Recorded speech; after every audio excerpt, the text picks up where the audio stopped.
स्वागत है आप सभी का study with Swati YouTube channel पर। दोस्तों, आज के अपने इस वीडियो में हम बात करेंगे लखनऊ यूनिवर्सिटी क्वेश्चन पेपर 2018 के सॉल्यूशन को लेकर के, जो कि आपका ऑप्शनल पेपर है इनोवेशंस इन एजुकेशन, यानी शिक्षा में नवाचार। तो ये आपका 4th पेपर है। और यहाँ पर प्रीवियस वीडियो में मैंने बीएड फर्स्ट सेमेस्टर एग्जामिनेशन 2017 के प्रीवियस ईयर के क्वेश्चन पेपर के क्वेश्चन और उनके सॉल्यूशन को लेकर के बात की थी। तो अगर आप 2017 के प्रीवियस ईयर के क्वेश्चन पेपर के साथ सॉल्यूशन देखना चाहते हैं तो इसके लिए आप हमारी चैनल की प्लेलिस्ट चेक कर सकते हैं, आप रिसेंटली वीडियो में चेक कर सकते हैं, या फिर आप यूट्यूब पे सर्च कर सकते हैं study with Swati innovations in education 2017 paper solution, ये डाल करके सर्च कर सकते हैं। तो आप किसी भी माध्यम से सर्च करें, आपको जो है वो पेपर का सॉल्यूशन और पेपर दोनों ही मिल जाएगा। बाकी आपको केवल पेपर चाहिए 2017, 18, 2021, 22 का, तो इसके लिए भी मैंने एक सेपरेट वीडियो में तीनों सालों का प्रीवियस ईयर का पेपर डाल रखा है, तो उसे भी बिल्कुल आप ऐसे ही सर्च कर सकते हैं। तो चलिए हम 2018 के क्वेश्चन पेपर की तरफ बढ़ते हैं और किस तरह से यहाँ पर शॉर्ट और लॉन्ग क्वेश्चंस आपके सब्जेक्ट से पूछे गए थे। टोटल मार्क्स की बात करें तो आपका मिनिमम मार्क्स 40 का पेपर था, 3 घंटे का पूरा पेपर। शॉर्ट क्वेश्चंस 8 थे, ईच क्वेश्चन 2 मार्क्स का, और इस तरह से 16 मार्क्स का पूरा पार्ट। तो यहाँ पर हम शुरू करेंगे क्वेश्चन नंबर ए से, जो कि है नवाचार। नवाचार क्या है, यानी व्हाट इज इनोवेशन। तो देख लेते हैं इनोवेशन के बारे में।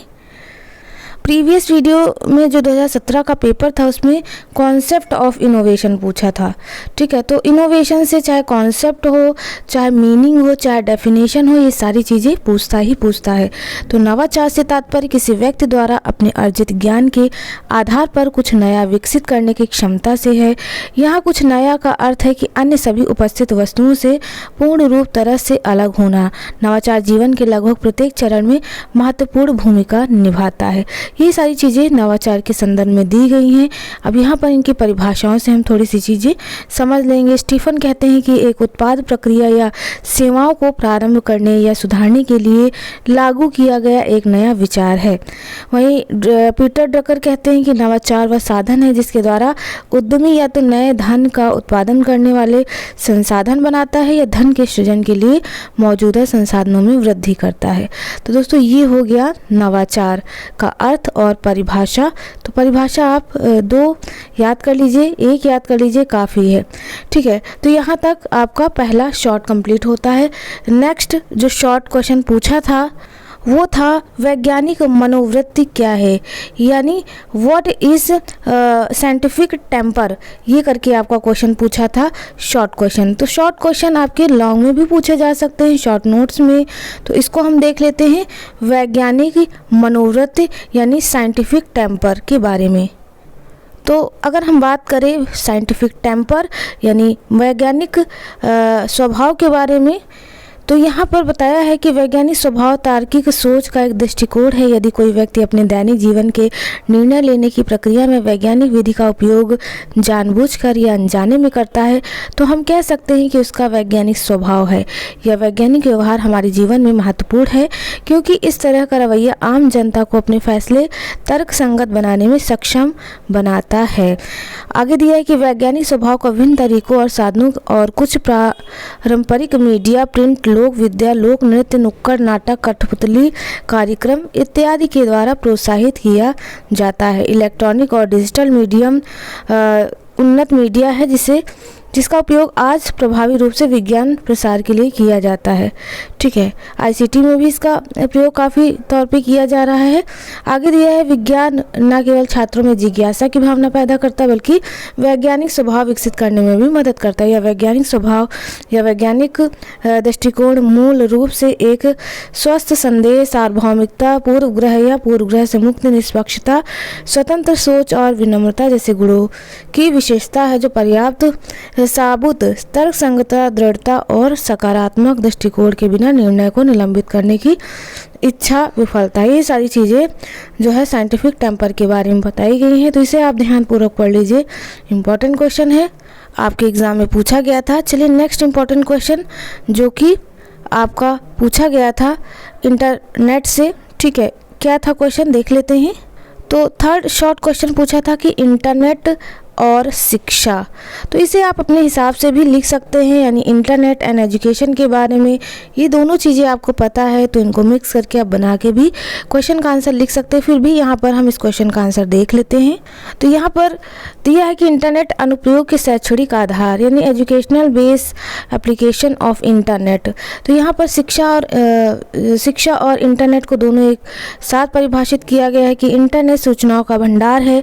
इंटरनेट पर विभिन्न विषयों की प्रामाणिक और उपयोगी जानकारियाँ उपलब्ध हैं। इसी तरह इंटरनेट पर शिक्षा संबंधी जानकारियाँ जिनका उपयोग करके छात्र, शिक्षक और शिक्षा शास्त्री विभिन्न सूचनाएं या जानकारियाँ प्राप्त कर सकते हैं। इसके लिए निम्नलिखित साधनों का भी उपयोग किया जाता है, जो कि इस प्रकार हैं। जैसे यहाँ पर इंटरनेट आधारित कुछ अन्य प्रयोग, जैसे छात्र गूगल या अन्य सर्च इंजन का प्रयोग करके जो भी सीखना चाहते हैं सीख सकते हैं। तो इस तरह से एक तरह से ये आपका इंटरनेट और शिक्षा से संबंधित हो गया। छात्र किसी भी समय और कहीं भी ऑनलाइन क्लासेस का प्रयोग ले सकते हैं। विभिन्न शैक्षिक विषयों पर नोट्स एवं शोध पत्र इंटरनेट पर बस एक क्लिक पर ही उपलब्ध हो जाता है। ये सारी चीज़ें इंटरनेट और शिक्षा के संदर्भ में दी हैं। तो बिल्कुल आप बना के भी ये चीज़ें जो है पॉइंट वाइज लिख सकते हैं इस क्वेश्चन के आंसर के लिए। चलिए नेक्स्ट, और भी देखिए कितनी सारी चीज़ें दी हैं इसके संदर्भ में कि छात्र ऑनलाइन ट्यूशन प्राप्त कर सकते हैं, गणित, विज्ञान, अंग्रेजी पर अन्य कोई जानकारी हो, उनके गृह कार्य से संबंधित वीडियो जो है यूट्यूब पर देख सकते हैं। जैसे इस समय आप जो यही काम कर रहे हैं, हमारे चैनल पर ऑनलाइन चीज़ें देख रहे हैं, शिक्षा संबंधी चीज़ें प्राप्त कर रहे हैं। यही सारी चीज़ें जो हैं सोशल मीडिया की पूरी तरह से बात की गई है यहाँ पर शिक्षा में। ठीक है, तो ये सारे पॉइंट्स आप एक नज़र में पढ़ लीजिए, आप अपने अकॉर्डिंग जो है लिख सकते हैं। नेक्स्ट जो शॉर्ट इम्पॉर्टेंट क्वेश्चन पूछा था वो था आपदा प्रबंधन के लिए शिक्षा। आपदा प्रबंधन के लिए शिक्षा यानी एजुकेशन फॉर डिजास्टर मैनेजमेंट। तो ये प्रीवियस ईयर के क्वेश्चन में भी पूछा था।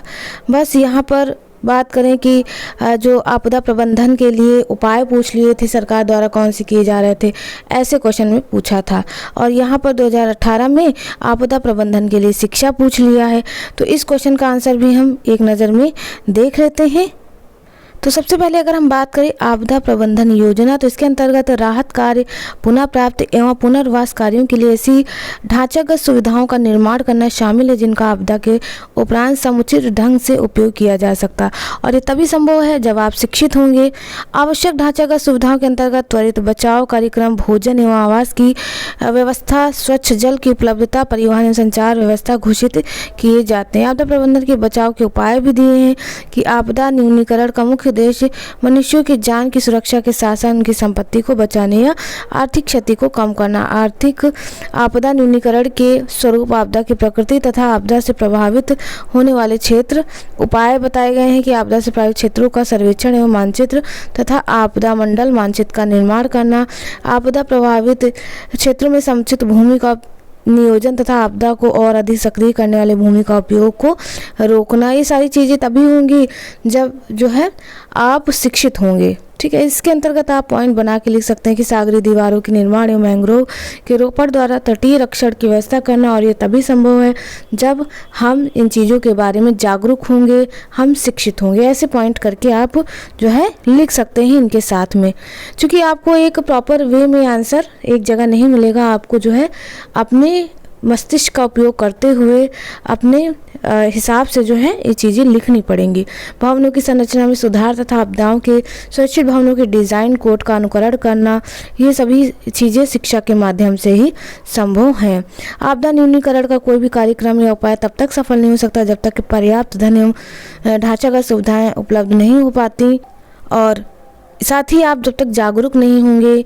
और आगे दिया है कि आपदा न्यूनीकरण कार्यक्रम में सरकारी सहायता अत्यंत आवश्यक है। इसमें स्थानीय जनता, विभिन्न समुदाय और संगठनों को सक्रिय भागीदारी भी अपेक्षित है ताकि आपदा न्यूनीकरण के कार्यक्रम में उपायों का लाभ आपदा से प्रभावित लोगों तक आसानी से पहुंच सके। तो ये सारी चीज़ें जो हैं आप मेंशन कर सकते हैं। ठीक है, नेक्स्ट इम्पॉर्टेंट क्वेश्चन जो आपके शॉर्ट क्वेश्चन में पूछा गया था उसे हम देख लेते हैं। और इससे पहले आप इस क्वेश्चन का आंसर बिल्कुल देख लीजिए और ऐसे ही चीज़ें लिख सकते हैं। नेक्स्ट इम्पॉर्टेंट क्वेश्चन जो पूछा था वो है जीवन कौशल शिक्षा यानी लाइफ स्किल एजुकेशन। क्या है लाइफ स्किल एजुकेशन यानी जीवन शिक्षा कौशल, तो इसे एक नज़र में देख लेते हैं।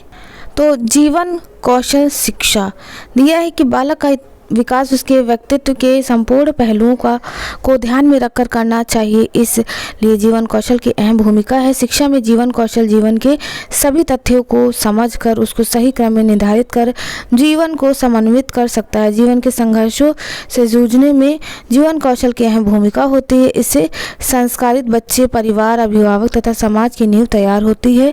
जीवन कौशल की शिक्षा में भी अहम भूमिका है, जिसके माध्यम से शिक्षा को बेहतर बनाया जा सकता है तथा पाठ्यक्रम में कौशलों को समावेश के जीवन को बेहतर बनाना। इसकी परिभाषा भी दी हुई है, तो परिभाषा देख सकते हैं आप एक नज़र में, ठीक है। अर्थ तो हमने स्पष्ट जो है कर दिया है। उसके बाद हमारा नेक्स्ट क्वेश्चन आएगा, तो ये था जीवन कौशल शिक्षा के बारे में चीज़ें। चलिए नेक्स्ट क्वेश्चन जो कि पूछा था उसे देख लेते हैं। तो जो नेक्स्ट क्वेश्चन पूछा था वो था विद्या भवन उदयपुर के बारे में कि क्या है विद्या भवन उदयपुर, यानी विद्या भवन उदयपुर के बारे में हम जान लेते हैं क्या है विद्या भवन उदयपुर। तो देखिए यहाँ पर डिटेल में दिया है विद्या भवन उदयपुर के बारे में। परिचय में दिया है कि विद्या भवन सोसाइटी जो है जिसकी स्थापना राजस्थान के उदयपुर में सन 1931 में एक छोटे से विद्यालय के रूप में की गई। विद्या भवन राजस्थान में स्थित शैक्षणिक संस्थाओं का समूह है। यह समाज में गुणवत्तापूर्ण शिक्षा, बच्चों तथा शिक्षकों को उत्तरदायी नागरिक तथा नेता के रूप में विकसित करने पर विश्वास रखता है। विद्या भवन सामाजिक न्याय तथा समावेशी गुणों को शिक्षा में प्रमुख स्थान देने पर बल देता है। विद्या भवन केवल शिक्षा को रटत प्रणाली न मानकर उसे जीवन के सर्वांगीण विकास को प्रगति प्रदान करने वाला प्रमुख अंग मानता है। इसके अनुसार शिक्षा को इस प्रकार बालक को प्रदान किया जाना चाहिए जिससे बालक एक जिम्मेदार नागरिक बन स्नातक कर समाज को विकास की तरफ अग्रसर कर सके। इस प्रकार विद्या भवन बालक को सर्वांगीण रूप से विकसित करने वाली शिक्षा को बढ़ावा देने पर बल देता है। तो यहाँ पर आप जान पाए हैं कि विद्या भवन सोसाइटी क्या है, और यही सारी चीज़ें हैं कि विद्या भवन के अंतर्गत 3 स्कूल, शिक्षा, कॉलेज, पॉलिटेक्निक संस्था, स्नातकोत्तर संस्था, ये सभी चीज़ें शामिल हैं। इसके साथ साथ अन्य संस्थाएं जैसे कृषि विज्ञान शिक्षा केंद्र, ये सारी चीज़ें जो हैं शामिल हैं। तो इन्हें आप डिटेल में पढ़ लीजिएगा। इसकी स्थापना वगैरह जो है बताई गई है। तो इतना काफ़ी है विद्या भवन के बारे में चीज़ें जानने के लिए। चलिए आगे नेक्स्ट इम्पोर्टेंट क्वेश्चन जो कि आपके एग्जाम में पूछा था देख लेते हैं। अगला इम्पोर्टेंट शॉर्ट क्वेश्चन जो कि है सहकारी अधिगम के बारे में। तो शॉर्ट क्वेश्चन में पूछा था कि सहकारी अधिगम की रणनीतियाँ क्या हैं, यानी अगर हम बात करें what are cooperative learning strategies, तो इसे भी हम एक नज़र में देख लेते हैं। तो दोस्तों यहाँ पर दिया है कोऑपरेटिव लर्निंग यानी सहकारी अधिगम। सहकारी अधिगम से तात्पर्य प्रायः ऐसी अधिगम प्रक्रिया से है जिसमें विद्यार्थियों को स्वयं ही अपने समूह के अंतर्गत सहकारी प्रणाली का अनुसरण करते हुए अधिगम करना होता है। छात्र प्रायः अपनी सूचनाएं, अनुभवों का आपस में आदान प्रदान करते हैं तथा परस्पर सहयोग द्वारा वातावरण, विषय संबंधी ज्ञान एवं कौशलों को अर्जित करने का प्रयत्न करते हैं। परंपरागत कक्षागत शिक्षण में संपूर्ण प्रक्रिया विषय केंद्रित रहती है तथा अध्यापक की महत्वपूर्ण भूमिका मुख्य रूप से होती है, जबकि सहकारी अधिगम में प्रतिस्पर्धात्मक अधिगम के स्थान पर सहकारी ढंग से अधिगम उपार्जन का तथ्य विद्यार्थियों के समक्ष रखा जाता है। अतः सहकारी अधिगम द्वारा शिक्षक एवं छात्र दोनों की भूमिका उत्तरदायित्व में सार्थक एवं उद्देश्यपरक रूप से परिवर्तन लाया जा सकता है। तो कोऑपरेटिव लर्निंग के बारे में प्रीवियस के क्वेश्चन पेपर में पूछा था, ठीक है, तो इसे आप जो है ज़रूर पढ़ लीजिएगा। इनके स्ट्रेटजीज के बारे में यहीं पर सारी चीज़ें मेंशन है। तो यहाँ पर देखिए जैसे दिया है कि सहकारी अधिगम को एक ऐसे शिक्षण अधिगम प्रक्रिया के रूप में परिभाषित किया जा सकता है जिसमें कक्षा के विद्यार्थी जो है अपने आप को छोटे छोटे विभिन्न समूहों में जो है यहाँ पर दिया है कि जिनमें से प्रत्येक में विभिन्न योग्यता स्तर के बहुत थोड़े विद्यार्थी सम्मिलित हैं। बांटकर प्रतिस्पर्धा रहित अधिगम वातावरण में सहकारी ढंग से परस्पर मिलजुल कर विशेष से संबंधित पाठ्य सामग्री के अधिगम अर्जन में प्रयत्नरत रहते हैं। आगे ये सारी चीज़ें जो है इनके स्ट्रेटजीज के बारे में दी हुई हैं, यानी रणनीतियों के बारे में क्या कुछ चीज़ें हैं, तो इन्हें आप एक नज़र में पढ़ लीजिएगा, ठीक है। यही सारी चीज़ें इसमें बताई गई हैं। चलिए नेक्स्ट इम्पॉर्टेंट शॉर्ट क्वेश्चन के बारे में देख लेते हैं क्या पूछा था। तो अगला जो इम्पोर्टेंट शॉर्ट क्वेश्चन लास्ट पूछा था, शिक्षा में नाटक की क्या उपयोगिता है। तो शिक्षा में नाटक की उपयोगिता पूछा था, यानी what is the utility of drama in education. तो इस क्वेश्चन का आंसर देख लेते हैं क्या कुछ होगा। तो यहाँ पर अगर हम बात करें नुक्कड़ नाटक का महत्व या फिर नाटक की उपयोगिता के बारे में, यानी यूटिलिटी ऑफ नुक्कड़ नाटक या नाटक। अब नुक्कड़ नाटक है या नाटक, तो इसमें दिया है स्ट्रीट थिएटर या नुक्कड़ नाटक का हमारे सांस्कृतिक इतिहास में एक महत्वपूर्ण स्थान है। यह हमारे देश में कहानी कहने के सबसे पुराने रूपों में से एक है। यह रंगमंच का सबसे सुलभ रूप है जिससे कहीं भी प्रदर्शित किया जा सकता है। नुक्कड़ नाटक का उपयोग जो है कलाकारों द्वारा प्रभावी रूप से हमारे समाज को प्रभावित करने वाले विभिन्न मुद्दों के बारे में जागरूकता पैदा करने के लिए किया जा सकता है। यह एक महत्वपूर्ण शैक्षणिक उपकरण बन गया है जिसका उपयोग हमारे समाज की बेहतरी के लिए किया जा सकता है। ठीक है, इसके कई सारे बेनिफिट्स हैं या यूटिलिटी हैं। तो पहला है कि यह जो है बहुत सुलभ है क्योंकि इससे कहीं भी प्रदर्शन किया जा सकता है। आप विद्यालय में भी आजकल नाटक के माध्यम से ही बच्चों को चीज़ें सिखाते हैं। फिर दूसरा है दर्शकों के साथ संबंध बहुत सीधा है। दर्शकों की हंसी या तालियों के साथ जवाब देने के साथ प्रतिक्रिया तुरंत होती है। वहीं है इस कला के माध्यम से भ्रष्टाचार, नशीली दवाएं, शराब की लत जैसे महत्वपूर्ण मुद्दों को उजागर जो है किया जा सकता है। तो बस इतने ही पॉइंट थे, आप जो है नुक्कड़ नाटक या नाटक की उपयोगिता के बारे में बता सकते हैं। चलिए नेक्स्ट इम्पॉर्टेंट क्वेश्चन जो कि आपके यूनिट वाइज हैं। तो यहाँ पर तो सभी शॉर्ट क्वेश्चंस जितने भी थे उनके आंसर के साथ हमने बात की। ठीक है, सारे शॉर्ट क्वेश्चन जो हैं कंप्लीट करा दिए गए हैं। अब हम आते हैं यूनिट वाइज क्वेश्चन पर। तो हर एक यूनिट से आपको एक क्वेश्चन अटैम्प्ट करना है। ईच क्वेश्चन 6 मार्क्स का है। तो यहाँ पर यूनिट में 2 क्वेश्चन मिलेंगे। तो यहाँ पर यूनिट 2 में पूछा था कि नवाचार की अवधारणा को स्पष्ट कीजिए, शैक्षणिक नवाचार के चरणों को स्पष्ट कीजिए, यानी explain the concept of innovation, explain the stages of educational innovation. तो इनोवेशन की अवधारणा हमने प्रीवियस वीडियो में भी देखी थी। ठीक है, यहाँ पर हम एक नज़र डाल लेते हैं। तो प्रीवियस वीडियो में हमने कॉन्सेप्ट ऑफ इनोवेशन देखा था, एक नज़र आप डाल सकते हैं चूँकि बार बार रेपिटेटिव क्वेश्चन है। ठीक है, प्रीवियस ईयर के क्वेश्चन पेपर में मैंने इसे बताया हुआ था। यहाँ पर थोड़ा सा आप इन पे नज़र डाल लीजिएगा कि जो नवाचार है कुछ नया करने की प्रक्रिया के रूप में होता है। ठीक है, ये सारी चीज़ें की रचनात्मक गतिविधियों के लिए, मानव क्षमताओं के रूप में नवाचार, जीवन के प्रत्येक क्षेत्र में परिवर्तन के रूप में नवाचार, नए उत्पादन के व्यवसायीकरण के रूप में नवाचार। ठीक है, ये सारी चीज़ें। और मैंने सबसे इम्पोर्टेंट बताया था डायग्राम। तो डायग्राम आप अच्छे से एक बार फिर से देख लीजिए। इस डायग्राम को इसके कॉन्सेप्ट के लिए आप जो है बना लीजिएगा, पूरे नंबर मिलेंगे। ठीक है, चलिए इसके आगे के क्वेश्चन देख लेते हैं, इसके स्टेप्स देख लेते हैं। तो यहाँ पर आपसे कॉन्सेप्ट के अलावा जो पूछा था वो पूछा था स्टेजेस ऑफ एजुकेशनल इनोवेशन। तो शैक्षिक नवाचार के चरण क्या कुछ हैं। तो यहाँ पर ये आप चीज़ें पढ़िएगा, हम इनके पॉइंटों को देख लेते हैं। तो संशोधन संस्करण के चरण, ये सारे चरण हैं, स्टेप्स हैं एजुकेशनल इनोवेशन के। ज्ञान है, अनुनय है, निर्णय है, पुष्टि है। ठीक है, अंतर्गत जो है इन पे आप ध्यान दे लीजिएगा। आगे भी आपको कई सारी चीज़ें मिलेंगी इनके चरणों के बारे में। नवाचार, निर्णय प्रक्रिया में इन चरणों का रोजर्स द्वारा परिवर्तन, ये सारी चीज़ें बताई गई हैं। ठीक है, निम्नलिखित 7 चरणों में और भी बताया है। मनोवैज्ञानिकों की समस्या की पहचान और परिभाषा, नवाचार की योजना, नवाचार प्रोग्रामिंग और विकास, प्रयोग, मूल्यांकन और संशोधन, प्रसार और संशोधन, क्रियान्वयन। तो ये सारे पॉइंट हैं जो कि पूछे गए थे। ठीक है, तो यहाँ पर तो आपका ये क्वेश्चन जो है कंप्लीट होता है। नवाचार की अवधारणा और नवाचार, शिक्षा, शैक्षिक नवाचार के चरण। ठीक है, चरण आप ध्यानपूर्वक इनके पॉइंट पढ़ लीजिएगा, रेपिटेटिव है, पूछा जा सकता है। चलिए नेक्स्ट इम्पोर्टेंट देखते हैं। तो यूनिट फर्स्ट से हमारा क्वेश्चन नंबर 2 कंप्लीट हुआ। 3 देख लेते हैं। इसमें दीवार विहीन कक्षा, कक्ष से आप क्या समझते हैं। शैक्षिक नवाचार में इस अवधारणा की भूमिका का वर्णन कीजिए, यानी what do you mean by classroom without walls, describe the role of this concept in educational innovation. तो देख लेते हैं दीवार विहीन कक्षा, कक्ष का अर्थ। तो यहाँ पर देखिए बताया हुआ है चार दीवारी के बिना कक्षा या दीवार के बिना कक्षा, आप कुछ भी कह सकते हैं, सबका अर्थ एक ही है। इसमें दिया हुआ है कि सीखना केवल कक्षा की चार दीवारी के भीतर और पारंपरिक स्कूल के दिन की परिधि में नहीं होता।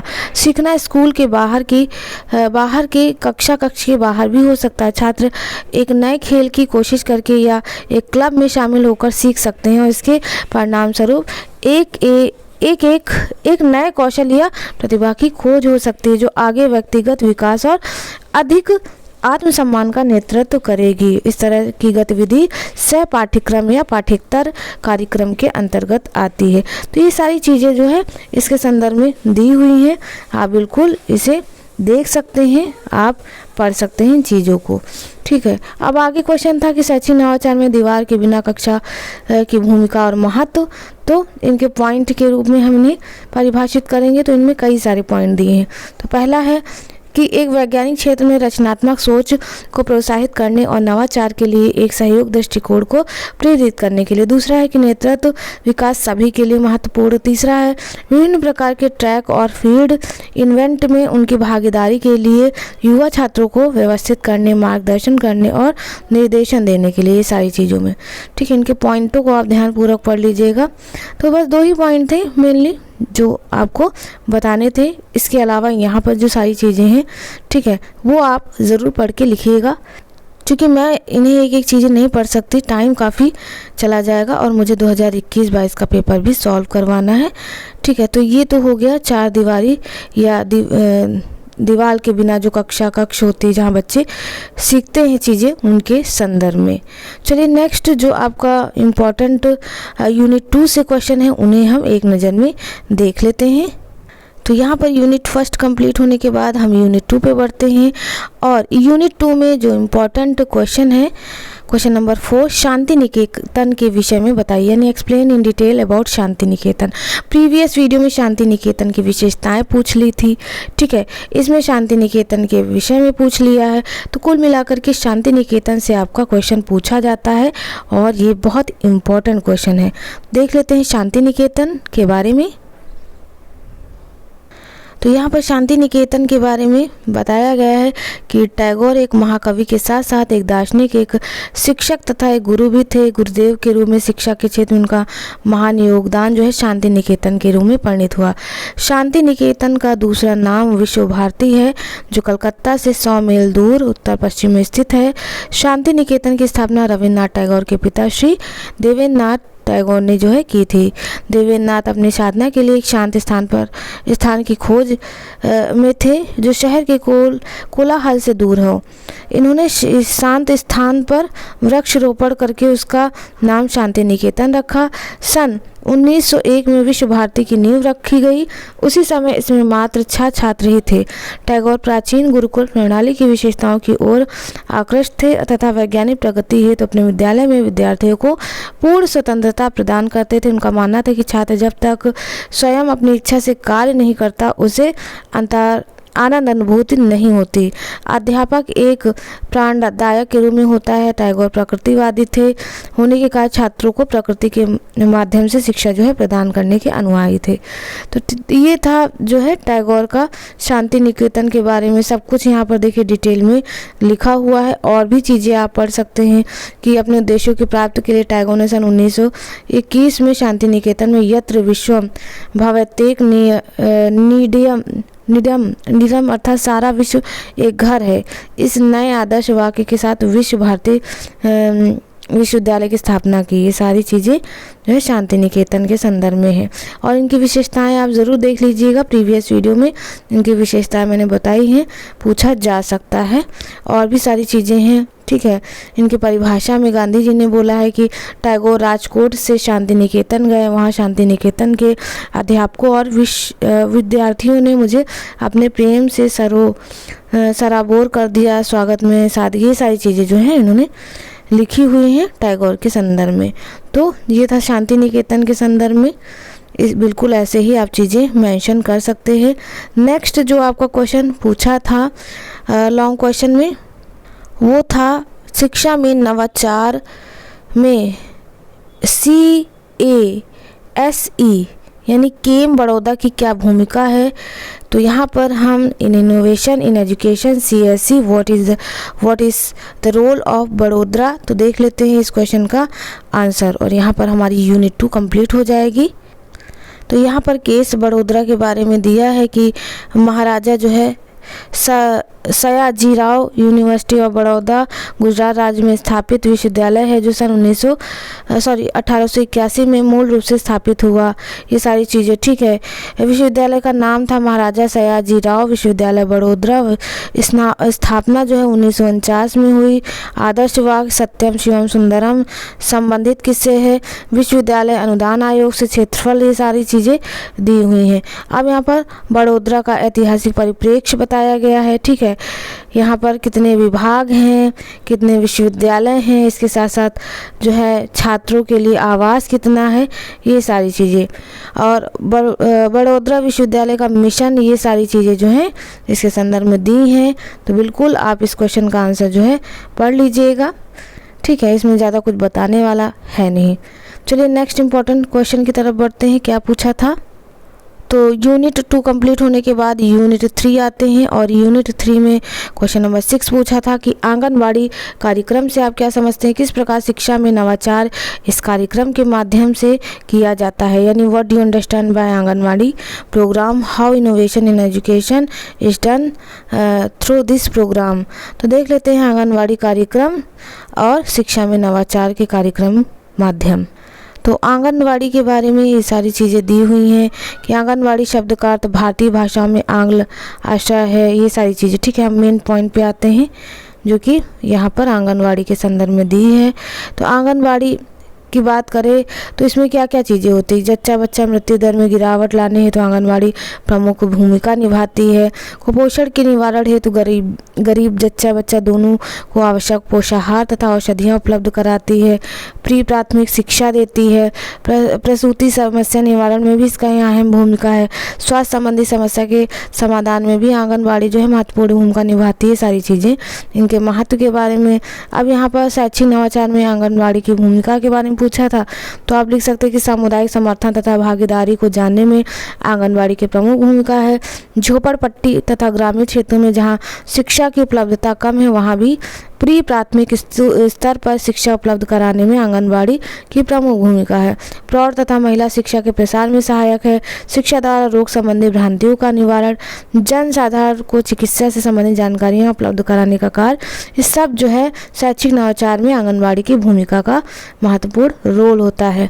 तो आंगनवाड़ी आप सभी जानते होंगे हर गाँव में आपको मिलेगी, ठीक है, जहाँ पर शिक्षा के बारे में जो प्री प्राथमिक स्कूल होते हैं जहाँ पर बच्चा जो है छोटे बच्चे, बहुत छोटे अच्छे बच्चे पढ़ने के लिए जाते हैं, ये सारी चीज़ें उनको बताई जाती हैं। साथ ही जो गर्भवती धात्री होती हैं उनको ये सारी चीज़ें समझाई जाती हैं। तो वही सारी चीज़ें इनके संदर्भ में बताई गई हैं। चलिए नेक्स्ट इम्पॉर्टेंट क्वेश्चन जो कि पूछा था, तो अगला इम्पोर्टेंट क्वेश्चन यूनिट 3 से पूछा था, संघी साथियों द्वारा अधिगम और शिक्षण क्या है, इसके महत्व का वर्णन कीजिए। यानी what is Pir learning and teaching, describe its importance. तो देख लेते हैं पीर लर्निंग के बारे में। तो ये है सहकारी शिक्षण या पीर ट्यूटरिंग करके दिया है। तो यहाँ पर दिया सहकारी शिक्षण एक लचीला सहकर्मी की मध्यस्थता की रणनीति जिसमें एक कक्षा के अंतर्गत उच्च बौद्धिक क्षमताएं उपलब्धि वाला छात्र सामान्य और निम्न क्षमता एवं उपलब्धि वाले छात्रों को अध्ययन में जो है सहायता करता है, अर्थात वह एक शिक्षक के रूप में शिक्षण कार्य करता है जिसमें सहकारी शिक्षण हेतु अलग अलग छात्रों को चुना जा सकता है या उनकी विषय वस्तु संबंधी योग्यता पर निर्भर करता है। यह आवश्यक नहीं है एक ही छात्र सभी विषय अथवा सभी प्रकरण में दक्ष हो। इस प्रकार अलग अलग समय में अलग अलग सहकर्मी शिक्षक विषय एवं प्रकार के अनुसार शिक्षण कार्य करता है।